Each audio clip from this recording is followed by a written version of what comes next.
Bonjour mes frères, bonjour mes sœurs. Que le Seigneur vous encourage puissamment, lui qui nous a délivrés et transportés. Colossiens 1,13. Il nous a délivrés de la puissance des ténèbres et il nous a transportés dans le royaume de son Fils bien-aimé. Il, de ce verset, c'est bien sûr le Père, dont il nous est parlé au verset précédent. C'est le Père qui nous a délivrés et qui nous a transportés. Deux actions d'une puissance que seul Dieu peut développer. Réfléchissons.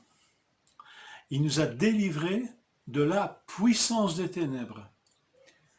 C'est le même verbe, délivrer, que dans le Notre Père.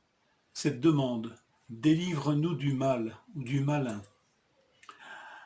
Quand ce verbe est utilisé, c'est pour nous parler d'une libération de choses qui ne sont pas rien, libéré de la puissance des ténèbres ici. Paul va dire aussi, Dieu m'a délivré de la gueule du lion. Il me délivrera des hommes méchants. On n'est jamais délivré, avec ce verbe, de choses légères. Et je crois qu'ici, il y a pratiquement l'expression suprême de ces choses dont il nous faut être délivrés, et seul Dieu peut nous en délivrer. Il nous délivre de la puissance des ténèbres. Alors quand nous demandons à Dieu, quand nous reformulerons le Notre Père, quand nous aurons à cœur de le faire, quand nous arriverons à cette demande, délivre-nous du mal, que par sa grâce, le Seigneur nous rappelle cette parole qui vient aussi de sa bouche, je t'ai délivré de la puissance des ténèbres. Et il nous a transportés dans le royaume de son Fils, Fils bien-aimé.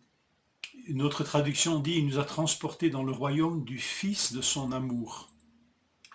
Et nous retrouvons ce verbe dans 1 Corinthiens 13, verset 2. Et quand j'aurai même toute la foi jusqu'à transporter des montagnes, si je n'ai pas l'amour, je ne suis rien. La foi qui transporte les montagnes. Transporter, c'est le même verbe que celui utilisé pour nous dire qu'il nous a transportés dans le royaume de son Fils. Ce n'est pas rien non plus que de nous transporter. Nous transporter dans son royaume, c'est aussi fort que de dire à une montagne, bouge-toi de là, et qu'elle le fasse. C'est aussi extraordinaire et impossible aux hommes que de transporter une montagne. Mais Dieu le fait. Et il nous a transportés dans le royaume de son Fils bien-aimé.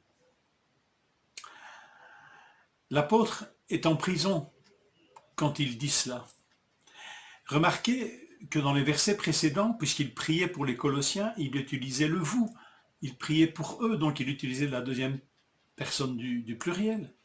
Et là, dans ce verset, il revient au « nous », la première personne dans laquelle donc il s'associe aux Colossiens.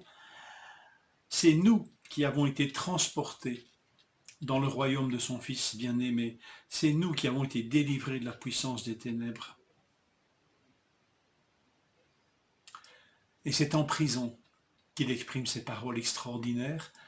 Lui, le prisonnier, est transporté dans le royaume du Fils de l'amour du Père.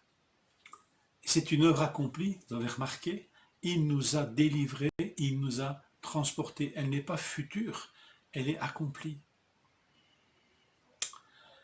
Et l'apôtre, inspiré par l'Esprit, ne va pas en rester là, puisqu'il va nous décrire le roi de ce royaume, le Fils bien-aimé.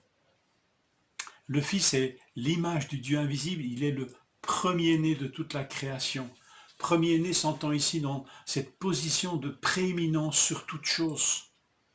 Il est aussi le premier-né d'entre les morts. Il est le commencement de cette vie nouvelle. Une vie nouvelle où Dieu fait naître des hommes et des femmes d'en haut, prémisse de cette nouvelle création. Le Fils est le premier-né, prééminent, ayant la primauté sur tout. Lui, le Fils, le roi de ce royaume, est le créateur de toute souveraineté, de toute domination, de toute autorité. Il est lui le Fils, celui par qui le Père a tout réconcilié avec lui-même, par son sang versé sur la croix.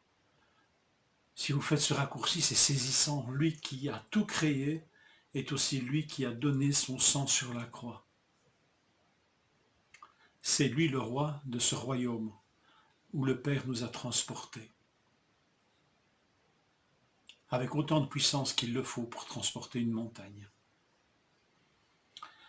Encore une fois, je répète, ces paroles nous sont communiquées par l'apôtre emprisonné.